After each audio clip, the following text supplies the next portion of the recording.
কিছু সিংহ মিলে একটি গাধাকে বন্দি করল।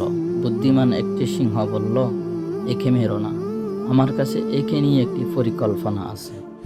এরপর গাধাটিকে সিংহরা তাদের সাথে রেখে দিল।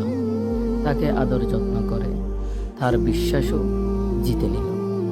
সিংহদের কাছে গুরুত্ব পেয়ে গাধাটি নিজেকে অনেক ক্ষমতাবান ভাবা শুরু করল। তখন একদিন সিংহরা তাকে গাধাদের সমাজে ছেড়ে দিল। কিন্তু গাধাটি এবার আর গাধার মতো নয়, বরং সিংহর মতো আচরণ করা শুরু করল।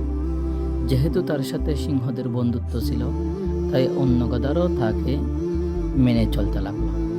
তার বিরুদ্ধে কোনো কথা বললেও ভয় পেত। সিংহরা যখন গাধাটির সাথে দেখা করতে আসত, তখন গাধাটি রাজার মতো তার পিছনে একটি গাধার দল নিয়ে সিংহদের সাথে দেখা করত। আর ফিরে যাওয়ার সময় তাদের একটি গাধা উপহার দিত খাওয়ার জন্য। এভাবে গাধাটি অনেক ক্ষমতাধর হয়ে গেলেও সিংহের কাছে সে গাধাই রয়ে গেল। সে গাধা সমাজের রাজা হয়েছিল ঠিকই, কিন্তু তার ক্ষমতা টিকিয়ে রাখার জন্য শত শত নিরপরাধ গাধাকে বলি দিয়েছিল। অচিরেই এমন একদিন এলো যখন সমস্ত গাধা একজোট হয়ে সে স্বার্থপর গাধার অন্যায়ের বিরুদ্ধে রুখে দাঁড়ালো।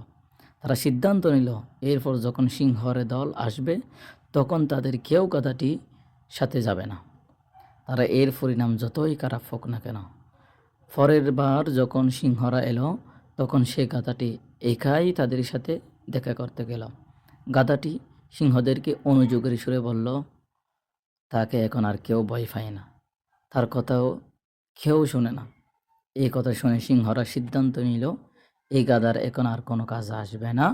তাই তারা এই গাধাটিকে সাথে নিয়ে গেল তাকে খাওয়ার জন্য। এভাবে শেষ পর্যন্ত এই গাধাটি ও শিকারে পরিণত হলো।